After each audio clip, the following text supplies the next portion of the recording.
پارے کا آغاز سورۃ الانبیاء سے ہوتا ہے۔ یہ سورہ مبارکہ مکی ہے،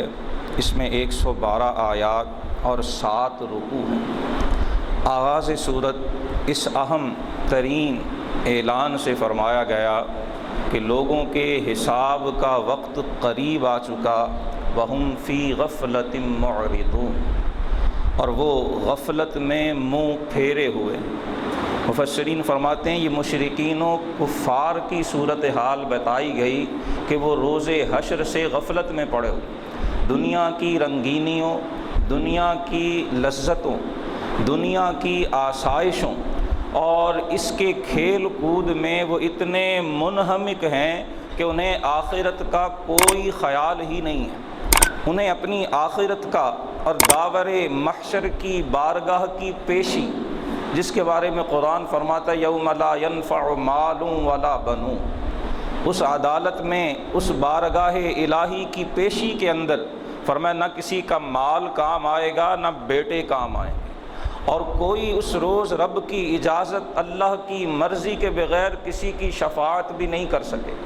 اس عظیم دن سے فرمایا غفلت کا شکار ہونا، اس سے لاہیتاً قلوبہم، قرآن حکیم نے بیان فرمایا کہ جب بھی اللہ کی طرف سے کوئی نصیحت آئی، انبیاء سابقین لے کر آئے یا امام الانبیاء خاتم النبیین جناب محمد الرسول اللہ صلی اللہ علیہ وسلم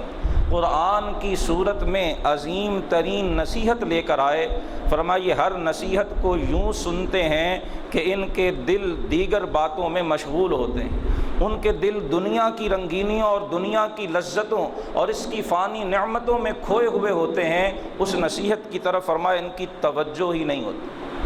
یہ طرز عمل قرآن مشرکین اور کفار کا بیان کرتا ہے کہ وہ اپنی آخرت سے غافل ہوتے ہیں، وہ اپنے حساب و کتاب سے بے خبر ہوتے ہیں، انہیں میدان قیامت کی پیشی کا کوئی خیال ہی نہیں آتا۔ مومن، قرآن کو ماننے والا، رسول اللہ صلی اللہ علیہ وسلم پر ایمان رکھنے والا، اس کا تو ہر پل یوں گزرتا ہے کہ دل میں خوف آخرت جاگزیں ہوتا ہے۔ اس بارگاہ نبوت کے پروردہ،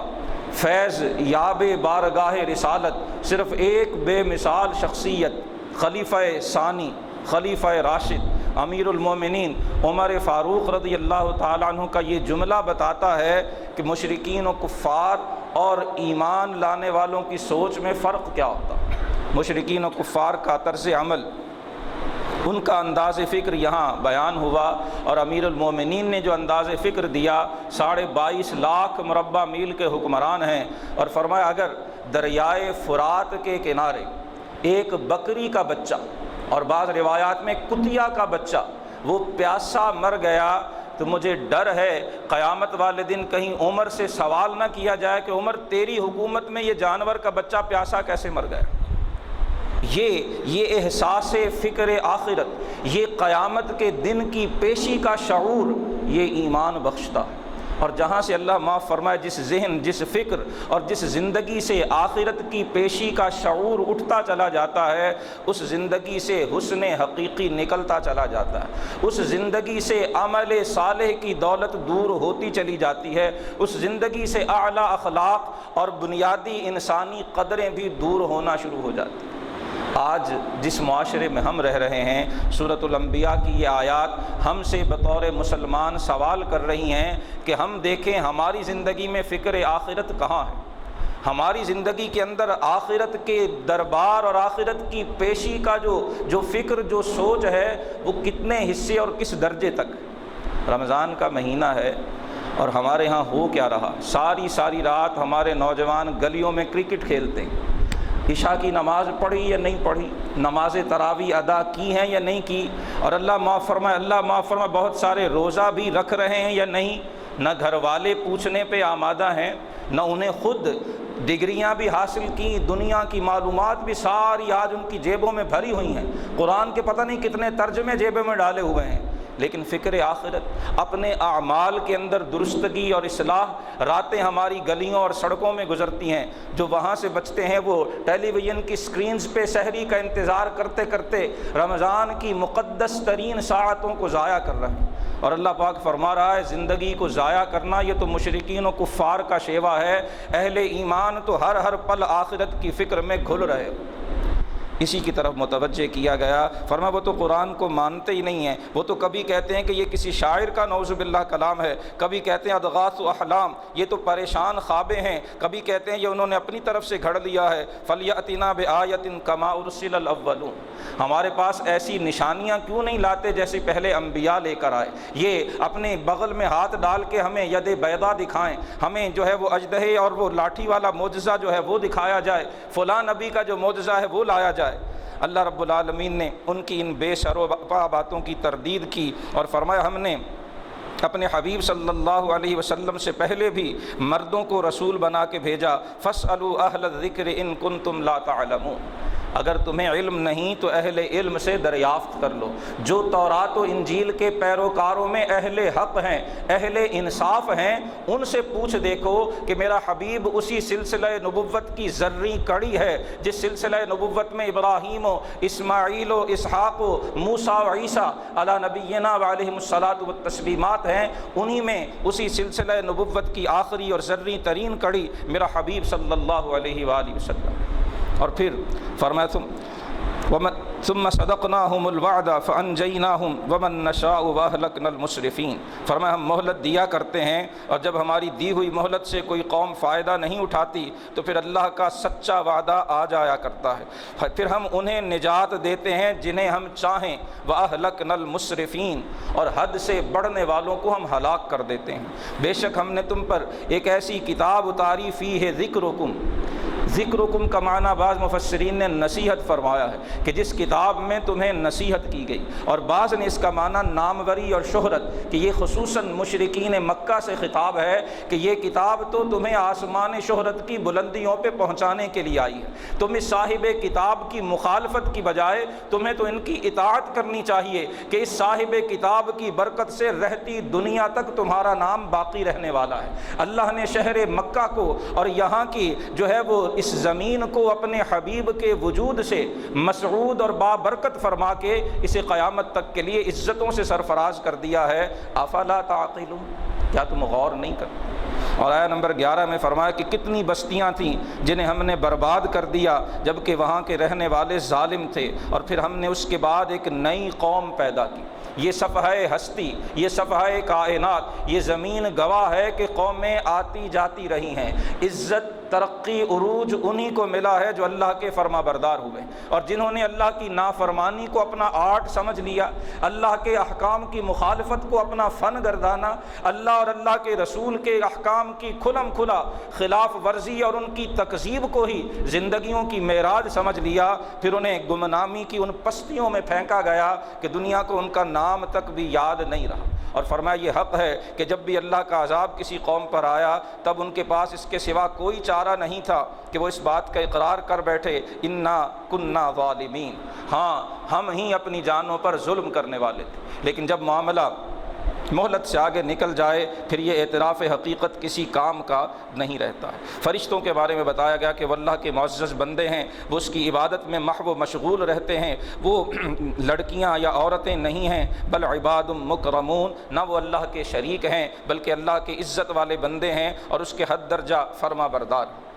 اس سورہ مبارکہ کے تیسرے رکوع میں اس کائنات میں پھیلی ہوئی اللہ کی نشانیوں کی طرف توجہ دلائی گئی اور مشرکین کی ایک انتہائی گھٹیا حرکت کا ذکر کیا گیا کہ جب وہ رسول اللہ صلی اللہ علیہ وسلم کی کسی دلیل کا جواب نہ دے سکتے تو پھر ڈھیٹ ہو کر ہٹ دھرمی سے کہتے کہ محمد صلی اللہ علیہ وسلم کتنے دن زندہ رہیں گے، بالآخر انہوں نے مرنا ہے، جب یہ مر جائیں گے تو نعوذ باللہ ہماری جان چھوٹ جائے گی، پھر ہمارے بتوں کو برا بھلا کہنے والا کوئی نہیں ہوگا۔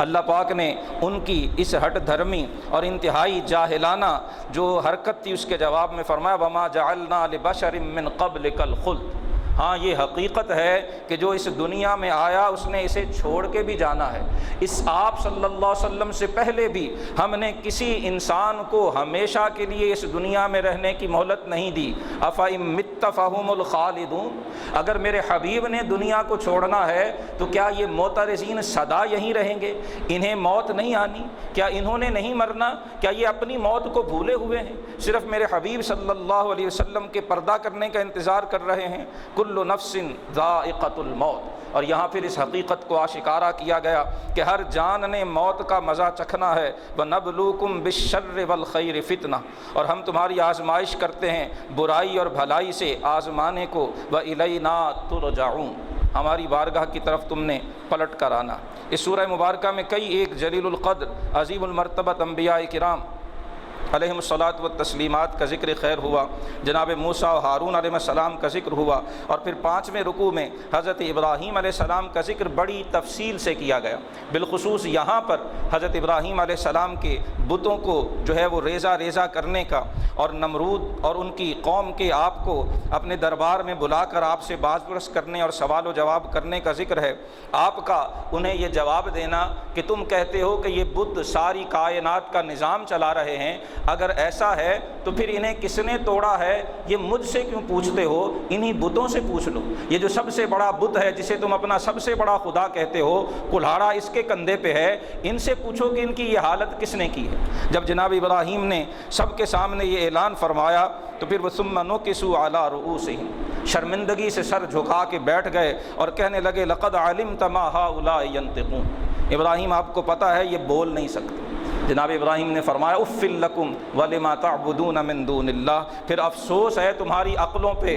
کہ اللہ احکم الحاکمین کو، اللہ رب العالمین کو، اللہ قادر و قیوم علیم بذات الصدور کو چھوڑ کے ان بتوں کی پوجا کرتے ہو، جنہیں خود اپنے وجود کا بھی پتہ نہیں ہے، جنہیں خود اپنے آپ کی بھی خبر نہیں ہے، یہ تمہارے کس کام آ سکتے ہیں؟ قوم نے بجائے ماننے کے آپ کے خلاف سازش کی اور آپ کو حرقوہ وانصروا آلہتکم منصوبہ بنایا کہ بہت بڑی چتا، بہت بڑا آگ کا الاؤ روشن کر کے ابراہیم کو جلا ڈالو کہ وہ آواز بند ہو جائے جو تمہارے بتوں کو برا بھلا کہتی ہے۔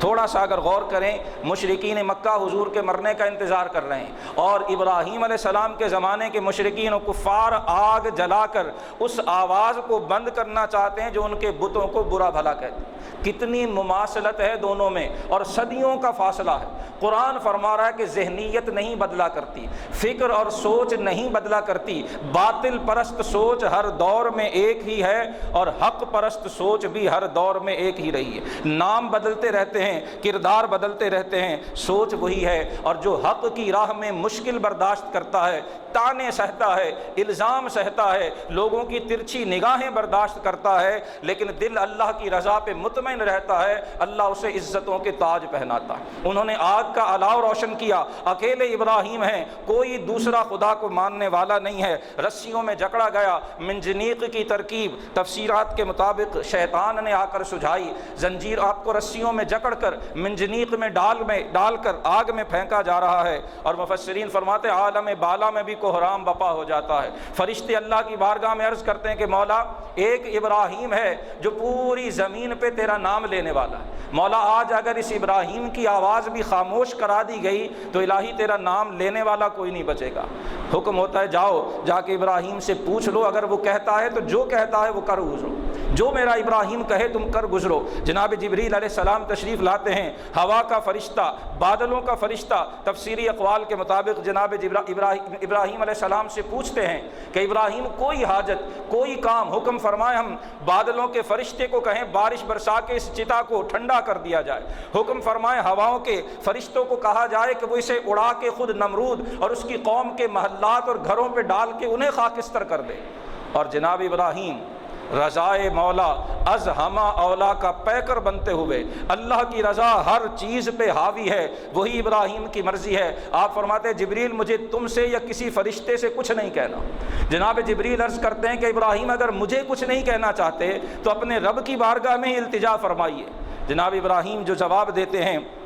وہ اللہ کی رضا پہ راضی رہنے والے بندوں کی زندگی کا طرز عمل ہے۔ آپ عرض کرتے ہیں کہ جبریل علمہ بحالی حسبی من سوالی، میرے رب کو پتہ ہے ابراہیم کو آگ میں پھینکا جا رہا ہے، میرا رب جانتا ہے، وہ میری حالت سے ناواقف یا بے خبر نہیں ہے۔ اگر میرے رب کی رضا اس آگ میں جلنے میں ہے تو ابراہیم کو اس سے انکار نہیں۔ جب میرا رب جس چیز پہ راضی ہے ابراہیم بھی اسی پہ راضی ہے۔ اور پھر قربان جائیے قرآن کی صداقتوں پہ، سورہ انبیاء ہے، آیا نمبر 69 ہے، نمرود اور اس کے حواری جناب ابراہیم کو آگ میں پھینکتے ہیں اور اللہ اعلان فرما رہا ہے قلنا یا نار کونی بردا وسلاما علی ابراہیم، پھر ہم نے کہا کہ اے آگ ابراہیم پر ٹھنڈی اور سلامتی والی ہو جا۔ یہاں پر قلنا ہم نے کہا، اللہ متوجہ کر رہا ہے کہ میری راہ پہ چلنے والے خود کو اکیلا مت سمجھنا، اے میری راہ میں قربانیاں دینے والے، میری راہ میں مشکلات برداشت کرنے والے، کبھی یہ مت سمجھنا کہ میری رحمت تجھے تنہا چھوڑ دے گی۔ مکی صورت ہے، صحابہ کو مکی زندگی میں جو مشکلات درپیش تھیں، جو تکالیف اور جو مصائب تھے، مکہ کی زمین چھوڑ کے حبشہ جانا پڑ رہا ہے، ان سارے حق کی راہ میں مشکلات برداشت کرنے والوں کو تسلی دی جا رہی ہے کہ جیسے ہم ابراہیم پر نار نمرود کو گلزار کر سکتے ہیں، یہ مکی دور کی مشکلات بھی سدا نہیں رہیں گی، یہ حبشہ کی ہجرت بھی ہمیشہ نہیں رہے گی، یہ راہ کی تنگیاں سدا نہیں رہیں گی، ہم اس آگ کو سلامتی والا اور ٹھنڈا کریں گے۔ ہاں، جو ہمارے لیے اس میں کودنے کی ہمت کرے گا، ہم پھر اس کی سر پر عزتوں کے تاج پہنائیں گے۔ اور تفسیری اقوال میں ہے کہ جناب ابراہیم کو تو آگ نے کیا کہنا تھا، آپ کے وجود مبارک پر موجود لباس کا ایک تار بھی اس آگ میں نہیں جلا ہے، رسیاں جل گئی ہیں اور جناب ابراہیم اس آگ کے اندر یوں آپ آرام سے اس کے اندر چہل قدمی فرما رہے ہیں جیسے کسی لہلہاتے ہوئے باغ میں چہل قدمی فرما رہے ہیں۔ اور پھر حقیقت کو دیکھنے والوں نے کہا کہ آج بھی ہو جو ابراہیم سا ایماں پیدا، آگ کر سکتی ہے اندازے گلستاں پیدا۔ اللہ کی قدرتیں کبھی کم نہیں ہوا کرتی، ان میں کوئی کمی نہیں ہوتی، کمی ہمارے اندر ہے، ہم نے ملت ابراہیمی پہ عمل چھوڑ دیا ہے، ہم نے اسوہ ابراہیمی کو اپنی زندگیوں سے دور کر دیا ہے۔ اللہ کی قدرتیں آج بھی یہ طاقت رکھتی ہیں کہ اس وبا کو، اس مصیبت کو، یا جو بھی مشکل اور جو بھی تکلیف ہے، اللہ ایک آن میں وہ تو صاحب کن ہے، وہ کن فرماتا ہے اور وہ تکلیف دور ہو جاتی ہے۔ لیکن بدقسمتی یہ ہے کہ ہم سچے دل سے آج انسانیت کے لیے دعا مانگنے کے لیے بھی خود کو آمادہ نہیں کر پاتے ہیں۔ گڑ گڑا کر تضرع و زاری کے ساتھ، صدق دل سے تائب ہو کر، ندامت کے ساتھ اللہ کے حضور عرض کیا جائے تو وہ کریم اپنے بندوں کی گزارش کو ضرور سنا کرتا ہے۔ اور پھر فرمایا ارادوا بہ کیدا فجعلناہم الاخسرین۔ نمرود اور آل نمرود نے جناب ابراہیم کے خلاف سازش کی، ہم نے انہی کو نقصان اٹھانے والا اور ذلیل و رسوا کر کے جناب ابراہیم کو کامیاب و کامران کر دیا۔ جناب لوط کا ذکر ہے، حضرت ابراہیم کو اسحاق و یعقوب علیہ السلام کی بشارتیں دی گئی ہیں اور انہیں ہدایت کے امام ارشاد فرمایا گیا ہے، اور ان کا طریقہ یہ بتایا گیا کہ کانوا وَأَوْحَيْنَا إِلَيْهِمْ فِعْلَ الْخَيْرَاتِ، ہم نے انہیں اچھے کام کرنے کا حکم دیا، نماز قائم کرنے کا، زکوٰۃ ادا کرنے کا، وَكَانُوا لَنَا عَابِدِينَ، وہ ہمارے عبادت گزار تھے۔ چھٹے رکوع کا آغاز جناب نوح علیہ السلام کے واقعے سے ہوتا ہے۔ مختصر یہاں ذکر کیا گیا کہ آپ کے دور میں جب طوفان آیا، فَاسْتَجَبْنَا لَهُ فَنَجَّيْنَاهُ وَأَهْلَهُ مِنَ الْكَرْبِ الْعَظِيمِ، ہم نے نوح علیہ السلام کی دعا کو قبول کیا، ہم نے نوح علیہ السلام اور ان کے گھر والوں کو اس عظیم سختی سے نجات عطا فرمائی، اور جھٹلانے والوں کے خلاف ہم نے ان کی مدد کی۔ آیا نمبر 78 اور 79 میں حضرت داؤد و سلیمان علیہ السلام کا ایک واقعہ بیان کیا گیا۔ مفسرین لکھتے ہیں کہ حضرت داؤد علیہ السلام کے زمانے میں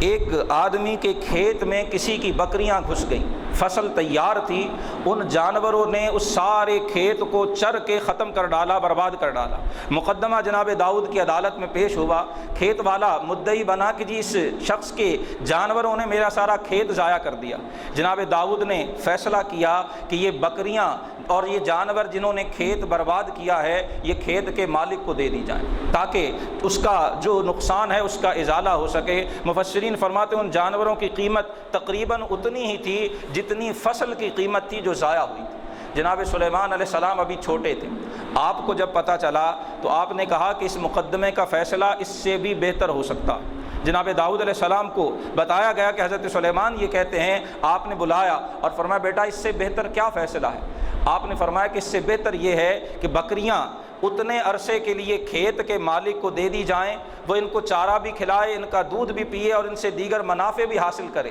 اور بکریوں کے مالک سے کہا جائے کہ کھیت میں دوبارہ بیج بوئے، اس کی اچھی طرح سے نگرانی کرے، اور جب فصل پک کر اس طرح تیار ہو جائے جیسے ضائع ہوئی تھی تو کھیت والے کو واپس دے دیا جائے اور بکریاں بکریوں کے مالک کو واپس دے دی جائیں، اس کے نقصان کا بھی ازالہ ہو جائے اور بکریوں والے کی زندگی کا جو ایک سامان اور اس کا جو سامان معیشت ہے وہ بھی دوبارہ اس کو مل سکے۔ جناب داؤد علیہ السلام نے سنا، بڑے خوش ہوئے، پیشانی پہ بوسہ دے کے سینے سے لگایا، اپنی رضامندی کا اظہار کیا۔ اللہ سبحانہ و تعالیٰ نے فرمایا فَفَهَّمْنَاهَا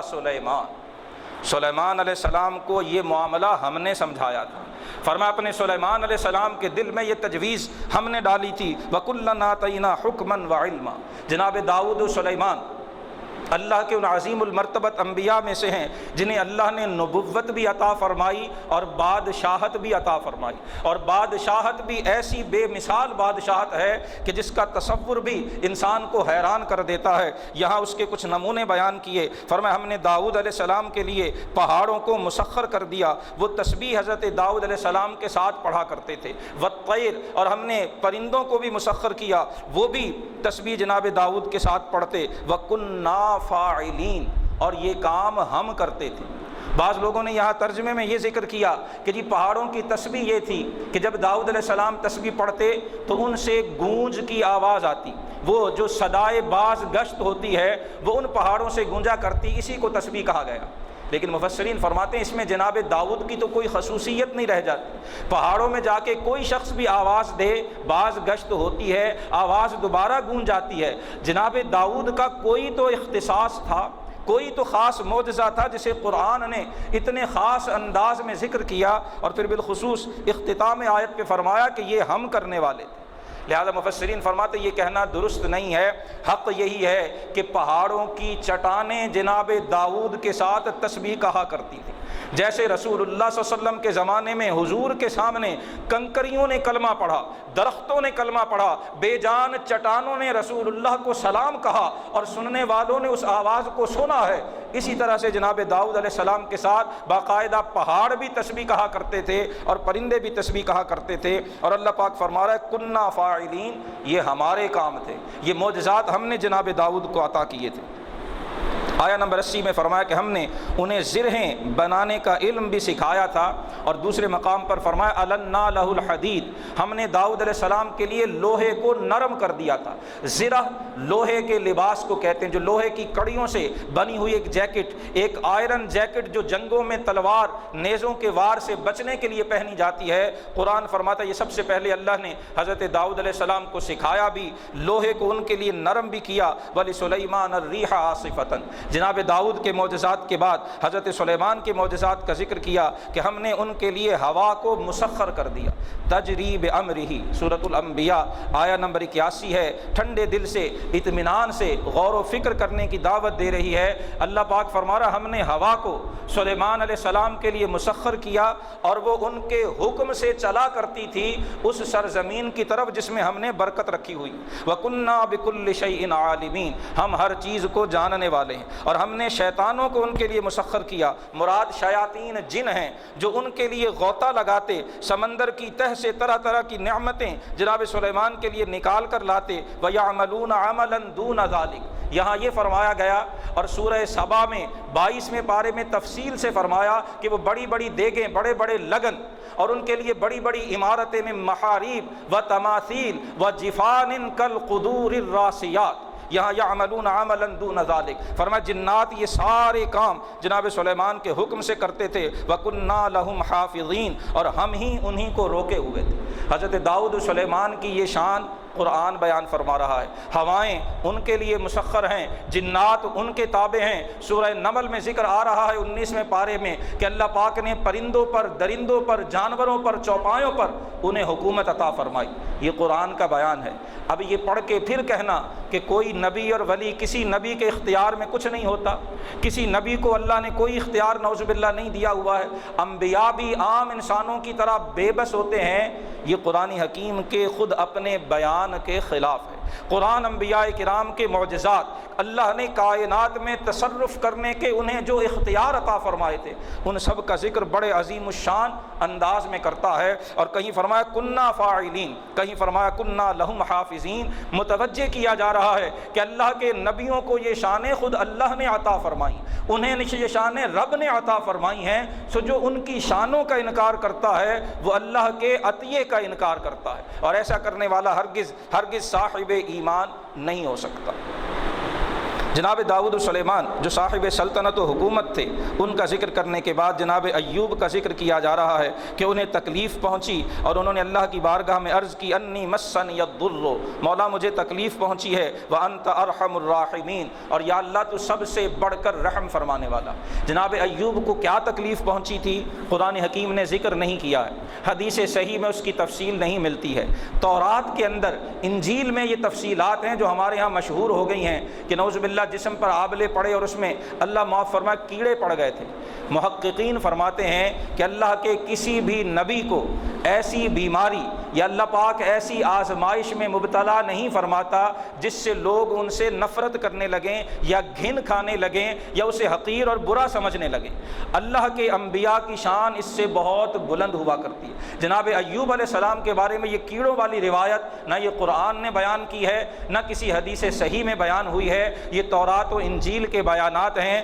جو قرآن حکیم کی تعلیمات، رسول اللہ کی احادیث صحیحہ کے خلاف ہیں۔ سو محققین علماء نے اس روایت کا رد کیا ہے اور کہا ہے کہ کیا تکلیف تھی یہ اللہ ہی بہتر جانتا ہے۔ حضرت ایوب نے اس پہ صبر کیا اور اتنا صبر کیا کہ صبر کرنے کا حق ادا کر دیا۔ جب اللہ کی بارگاہ میں یہ دعا مانگی فاستجبنا لہ، اللہ پاک نے فرمایا ہم نے ان کی دعا کو قبول کیا اور جو تکلیف تھی اسے دور کر دیا، انہیں ان کے اہل و عیال، مال و دولت اور جو بھی نقصانات تھے وہ اللہ نے پھر پہلے سے بھی بہتر عطا فرمائے۔ وذکریٰ للعابدین، فرمایا یہ سب ہماری طرف سے رحمت ہے اور عبادت گزاروں کے لیے نصیحت ہے کہ جو تکلیف میں سچے دل سے اللہ کو یاد کرتا ہے اللہ اس کی تکلیف کو دور کر دیا کرتا ہے۔ اور یہیں آیا نمبر 87 میں ذنون، مچھلی والے کا ذکر کیا گیا جس سے مراد جناب حضرت یونس علی نبینا علیہ الصلاۃ والسلام ہیں۔ آپ کی یہ عظیم دعا اسی سورہ مبارکہ کی آیا نمبر 87 میں ذکر کی گئی کہ فنادا فی الظلمات، انہوں نے اندھیریوں میں اپنے رب کو پکارا۔ مچھلی کے پیٹ کا اندھیرا، سمندر کی تہ کا اندھیرا، اس کے اوپر پانیوں کی کثرت کا اندھیرا، ان تمام اندھیروں میں فرمایا جب جناب یونس نے یہ دعا مانگی لا الہ الا انت سبحانک، یا اللہ تیرے سوا کوئی عبادت کے لائق نہیں، تیرے لیے ہی ہر پاکی ہے، انی کنت من الظالمین، یا اللہ بے شک میں ہی ظالموں میں سے ہوں، مجھ سے ہی بیجا ہوا۔ اللہ کے رسول نے فرمایا جو مسلمان کسی مصیبت اور تکلیف میں یہ دعا پڑھے جو جناب یونس علیہ السلام نے اللہ کی بارگاہ میں عرض کی تھی، اس کی برکت سے اللہ اس کی مصیبت کو ٹال دے گا، اللہ اس کی تکلیف کو دور کر دے گا۔ ان ایام میں آیت کریمہ کی کثرت، لا الہ الا انت سبحانک انی کنت من الظالمین، رحمت الہی کو متوجہ کرنے کا بہانہ ہے۔ فرمایا پھر ہم نے ان کی پکار سن لی، ونجیناہ من الغم، انہیں غم سے نجات بخشی، وکذالک ننجی المؤمنین، اور یوں ہی ہم مؤمنوں کو نجات دیں گے۔ وَكَذَلِكَ نُنْجِي الْمُؤْمِنِينَ، اس وعدہ الہی پہ پختہ ایمان رکھتے ہوئے گڑ گڑا کر اللہ کی بارگاہ سے اپنے لیے اور سب کے لیے بھلائی اور خیر کا سوال ان ایام میں کثرت سے کرنا چاہیے۔ جناب زکریا کا ذکر اگلی آیات میں ہوا، حضرت یحییٰ کا ذکر ہوا، سیدہ مریم کا، حضرت عیسیٰ علیہ السلام کا ذکر خیر ان آیات بینات میں کیا گیا۔ اور اسی سورہ مبارکہ کے آخری رکوع کے اندر اللہ پاک نے قرآن حکیم کے بارے میں فرمایا ان فی ھذا لبلاغا لقوم عابدین، بے شک یہ قرآن کافی ہے عبادت والوں کے لیے، یہ دارین کی سعادتوں کا مجموعہ ہے۔ جو صحیح معنوں میں عبادت گزار ہے، قرآن کو اپناتا ہے، یہ اس کی دنیا اور آخرت کے لیے کافی ہے۔ وما ارسلناک الا رحمۃ للعالمین، یہ سورۃ الانبیاء کی آیا نمبر 107 ہے کہ حبیب ہم نے آپ کو سارے جہانوں کے لیے رحمت بنا کے بھیجا ہے۔ اس میں حضور کی رسالت عامہ کا بھی ذکر ہے، آپ کی ختم نبوت کی طرف بھی اشارہ کر دیا گیا، اور اہل ایمان کو پیغام بھی دیا گیا کہ جو رحمت للعالمین کی امت ہو اسے اپنے کردار میں غور کرنا چاہیے، اور اسے بھی ساری مخلوق کے لیے سراپا رحمت ہونا چاہیے، کہ رحمت بن جانا، مہربانی کا باعث بننا اور دوسروں کے لیے خیر کا باعث بننا انسان کو اللہ کا قرب نصیب فرماتا۔ سورۃ الحج اس پارے کی دوسری اور آخری صورت ہے۔ اس سورہ مبارکہ کے مکی اور مدنی ہونے میں علماء کی آراء مختلف ہیں، کیونکہ اس میں مکی آیات بھی ہیں اور مدنی آیات بھی ہیں۔ 78 آیات اور 10 رکوعوں پر یہ سورہ مبارکہ مشتمل ہے۔ ابتدائے سورت قیامت کی ہولناکی سے فرمایا گیا کہ لوگوں اپنے رب سے ڈرو، قیامت کا زلزلہ بڑی سخت چیز ہے۔ فرمایا جب وہ زلزلہ آئے گا تو ہر دودھ پلانے والی اپنے دودھ پیتے بچے کو بھول جائے گی۔ قیامت کی ہولناکی کو بیان کیا جا رہا ہے کہ جو ماں دودھ پلا رہی ہوتی بچے کی، انسانوں میں سے ہو یا جانوروں میں سے، دودھ پیتے بچے کے ساتھ ماں کی محبت اپنے پورے عروج پہ ہوتی ہے، لیکن فرمایا قیامت کا زلزلہ ایسا ہولناک ہوگا کہ ماں کو اپنا شیر خوار دودھ پیتا بچہ بھول جائے گا۔ وَتَضَعُ كُلُّ ذَاتِ حَمْلٍ حَمْلَهَا،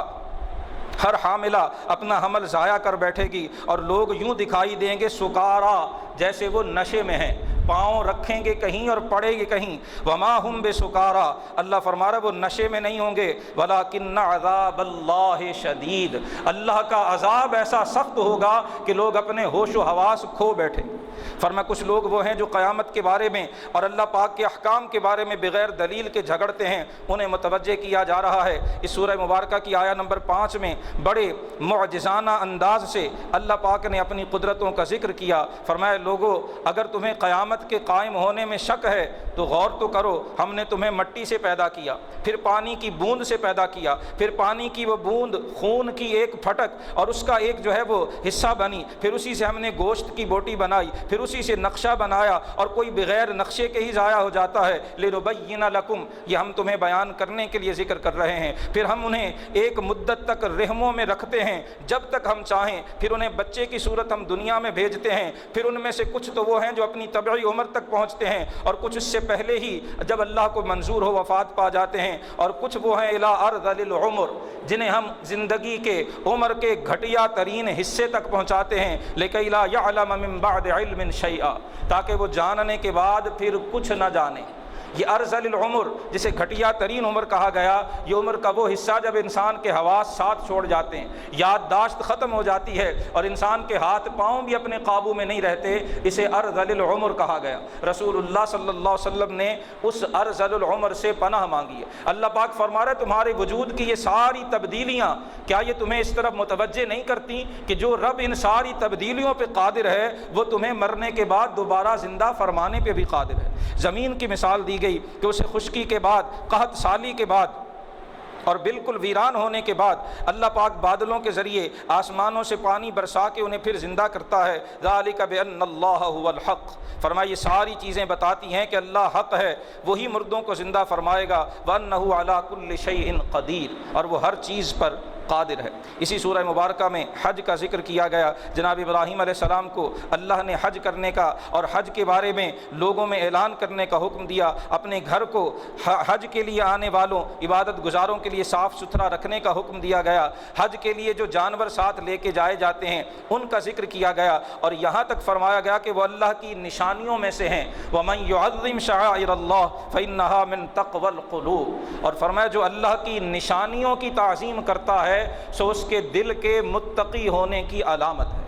اندازہ فرمائیں اگر قربانی کے جانور اللہ انہیں اپنی نشانیاں قرار دے رہا ہے تو اللہ کے عظیم المرتبت انبیاء، اللہ کے جلیل القدر مرسلین اور اللہ کے نیک اور عبادت گزار بندے، وہ اس سے کہیں زیادہ اللہ کی عظمت کی نشانیاں ہیں، ان کا ادب و احترام یہ شعائر اللہ کی تعظیم میں داخل ہے۔ اور قرآن حکیم شعائر اللہ کی تعظیم کرنے والوں کے دلوں کے متقی ہونے کا اعلان فرما رہا ہے۔ اسی سورہ مبارکہ کے اندر قربانیوں کے حوالے سے جو بنیادی نقطہ اور جو اصل پیغام ہے وہ آیا نمبر 37 میں بیان کیا گیا۔ اس سے پہلے یہ سمجھ لیں کہ مشرکین و کفار بتوں کے نام پر جب قربانیاں کرتے، جانور ذبح کرتے، تو وہ ان کا خون ان بتوں کے اوپر ملتے تھے اور گوشت لا کے ان کے سامنے ڈھیر کرتے تھے، اور سمجھتے تھے کہ جب تک یہ خون بت پہ ملا نہ جائے، گوشت اس کے سامنے ڈھیر نہ کیا جائے، قربانی قبول نہیں ہوتی۔ اللہ پاک صاحب ایمان کو نصیحت فرما رہا ہے کہ لن ینال اللہ لحومها ولا دماؤها ولکن ینالہ التقوی منکم۔ فرمایا اللہ کی بارگاہ میں نہ قربانی کے جانوروں کا گوشت پہنچتا ہے، نہ خون پہنچتا ہے، اس کی بارگاہ میں تمہارے دلوں کا تقوی پہنچتا ہے، تمہاری پرہیزگاری پہنچتی ہے۔ تم نے قربانی کس نیت سے کی ہے، ارادہ کیا ہے، اللہ صرف اس نیت اور ارادے کو ملاحظہ فرماتا ہے۔ نہ اللہ کو خون کی حاجت ہے اور نہ ہی گوشت کی حاجت ہے۔ اسی سے تلقین کی گئی کہ مسلمان کو ہر عمل اور ہر کام میں اللہ کی رضا کو پیش نظر رکھنا چاہیے کہ یہی قبولیت کی اصل کنجی ہے۔